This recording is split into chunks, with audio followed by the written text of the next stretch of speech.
Donc, on va aborder cette fois-ci le miroir plan. Donc, on va se consacrer sur la réflexion plane cette fois-ci. Bien. Alors, on commence. Alors, le miroir plan, il faut savoir que le miroir plan, c'est le seul système optique rigoureusement stigmatique. On a parlé du stigmatisme dans la vidéo précédente. Le stigmatisme, ça veut dire tout simplement à un objet A correspond une image A'. Donc, un point correspond à un point. Donc, c'est-à-dire qu'il y a un seul point. Si je prends un point objet, je vais retrouver un point image. Donc, il n'y a que le miroir plan qui est rigoureusement sigmatique. Les autres systèmes, donc, on les verra, ils ne sont pas rigoureusement sigmatiques. Donc, c'est aussi le seul système aplanétique. C'est-à-dire que pour un objet plan, on retrouve une image plane. Bon, si on prend un objet A, donc, qui émet un rayon lumineux, si vous voulez, donc on prend le rayon lumineux rouge, euh, donc l'angle d'incidence est égal à l'angle de réflexion. Par conséquent, si on prolonge le rayon réfléchi, bah, tout simplement l'intersection avec l'axe, ça nous donne le point A'. Donc le rayon bleu, la même chose, angle d'incidence égale angle de réflexion. Donc, et du coup, si on prolonge, on va retomber sur le même point A'. Donc on dit tout simplement que A', c'est l'image du point A. Donc A et A' sont symétriques par rapport au miroir. Donc l'image A' est le symétrique du point objet A par rapport au plan du miroir. Donc lorsqu'on dit symétrique par rapport au plan du miroir, ça veut dire tout simplement en valeur absolue que, si vous voulez, le HA est égal à HA'. Donc, et c'est ce qui constitue en fait la formule de conjugaison du miroir plan. Donc la formule de conjugaison du miroir plan, HA est égal à moins HA'. Donc si on prend le sens de la lumière de la gauche vers la droite. Bien, donc si on construit, si vous voulez, l'image d'un objet, on prend le point A, puis après on construit directement le symétrique du point A par rapport au miroir, on construit la droite qui passe par l'intersection au miroir, donc, et vous avez votre rayon réfléchi. Donc l'angle d'incidence est égal à l'angle de réflexion, et la distance, si vous voulez, HA est égale à HA' en valeur absolue. Donc c'est la formule de conjugaison du miroir. Évidemment, de l'autre côté, de l'autre bout du miroir, donc on fait exactement la même chose. Donc, et par conséquent, on peut déterminer le champ du miroir, le champ total du miroir. Donc si on note l'angle alpha, l'angle que vous voyez devant vous, alors l'angle bêta, il est égal à 2 alpha. L'angle bêta, il est égal à 2 alpha. Donc, et le champ du miroir, c'est ce que j'ai coloré donc, en orange. Alors, si on s'intéresse au calcul du champ, donc bêta, on a dit que bêta il est égal à 2 alpha. Donc, si je calcule tangente alpha est égal à la longueur L du miroir sur 2, d'accord. Tangente alpha est égal à L sur 2, donc vous voyez sur le schéma, est égal à L sur 2 sur HA. Donc, tangente alpha est égal à L sur 2 HA. Donc, si je prends HA est égal à D, donc si je prends HA est égal à D, donc, alors, tangente alpha est égal à h sur 2. Donc, cette fois-ci, c'est la hauteur, si vous voulez, du bonhomme ou bien de ce qu'on voit à travers le champ sur 2 fois d. Par conséquent, on détermine à la fin h est égal à 2l. Donc, la hauteur est égale à 2 fois la longueur du miroir. Mais il faut faire attention.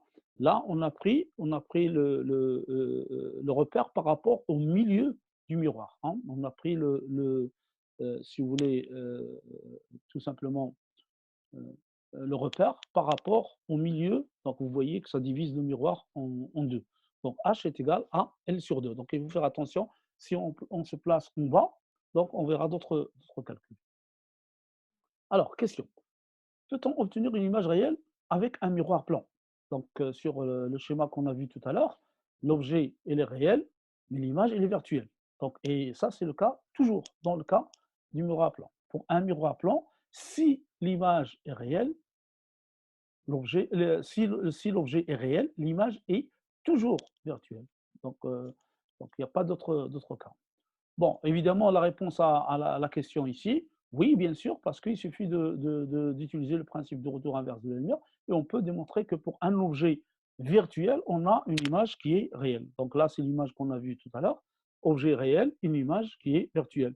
Donc si on procède par, si vous voulez, le principe du retour inverse de la lumière, alors dans ce cas-là, ben, tout simplement, donc regardez, donc on inverse tout simplement la figure, on aura un objet virtuel qui nous donne une image, réelle. Donc la réponse, c'est l'application du principe du retour inverse de la lumière. Bon, l'animation sur le miroir plan, évidemment, on va faire une vidéo concernant cette animation. Donc, essayez de consulter la vidéo de l'animation. Bon, on va passer à un petit exercice. Construire l'image d'un objet AB, transverse, c'est-à-dire parallèle au miroir, puis calculer le grandissement transverse ou bien le grandissement linéaire qui est défini par A'B' sur AB. Alors, donc ça, c'est la construction. J'ai un objet AB. Donc, je vais construire le symétrique de A par rapport au miroir, le symétrique de B par rapport au miroir. Donc, c'est A'B'. Puis après, si j'envoie la lumière normale par rapport au miroir, elle va revenir normalement. Si je l'envoie qui passe par un point quelconque, évidemment, on le fait passer par B'. Donc là, l'image de A'B', l'image de AB, c'est A'B'. Donc, si je me situe dans l'espace, si vous voulez, donc vous avez un objet AB, un objet simplifié, il émet des rayons, donc par exemple les rayons noirs, les rayons verts. Donc, l'angle d'incidence est égal à l'angle de réflexion. Évidemment, on construit les symétriques de AB par rapport au miroir de l'autre côté. Puis après, on fait passer les rayons, donc vous avez le champ du miroir. Donc là, on voit que le grandissement linéaire gamma A'B' sur AB, il est égal à 1. Exercice. Calculer le grandissement linéaire lorsque l'objet est incliné d'un angle alpha par rapport au miroir. Un angle alpha qu'on va supposer petit. La solution. Quelle est la solution? Alors, si je prends gamma, par définition, il est égal à A'B' sur AB. Donc, je peux décomposer, si vous voulez, le vecteur AB sur l'axe X et l'axe Y. Donc, X, Y. Donc, AB, tout simplement, c'est racine de X carré plus Y carré. En bas, si vous voulez, donc ça, c'est, si vous voulez, lorsque je projette sur cet axe, lorsqu'on projette sur l'autre axe, donc A'B', donc c'est de l'autre côté. Donc je vais avoir moins X plus moins X carré plus Y au carré. Donc si on le construit de l'autre côté, donc ça va être incliné dans l'autre sens. Évidemment, on va avoir moins X et Y comme coordonnées. Donc ça fera à la fin racine de X carré plus Y carré sur racine de moins X carré plus Y carré. Et du coup, elle est toujours égale à 1. Un autre exercice, déterminer la dimension minimale et la position d'un miroir pour qu'une personne se voit de la tête aux pieds. Donc il y a une personne qui se met devant un miroir, puis après on vous dit quelle est la dimension minimale pour que la personne se voit en entier dans ce miroir. Bien, donc on va faire une construction. La construction, c'est ça. Donc on va supposer que le miroir, il a la même hauteur que l'homme dans un premier temps, puis après on va essayer de construire les rayons. Donc un rayon qui part des yeux et qui part parallèlement par rapport à la normale, donc il arrive tout simplement, il revient sur lui-même.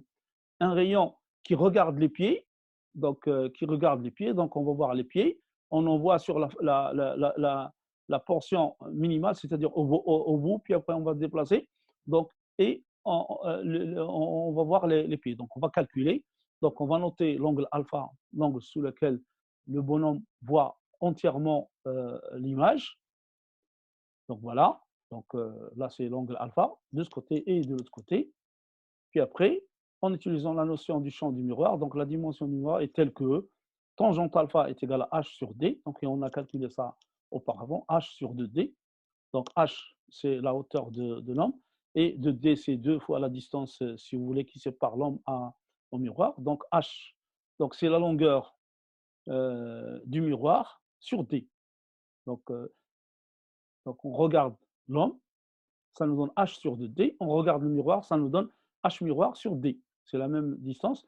Donc, soit h miroir est égal à h sur 2. Donc, nous avons besoin tout simplement d'un miroir qui est la moitié de la longueur du bonhomme pour qu'on se voit en entier. Alors, par contre, la position de ce miroir, C'est pas n'importe quelle position. Donc, vous voyez un peu sur l'image, si on le place en bas, on va voir que les pieds. Donc, si on le place au milieu, on va voir juste ce qui est au milieu. Donc, normalement, la position, on peut le démontrer par calcul. La position du miroir, c'est la position haut. C'est-à-dire qu'il faut l'accrocher en face des yeux. Donc, et là, on va se voir entièrement.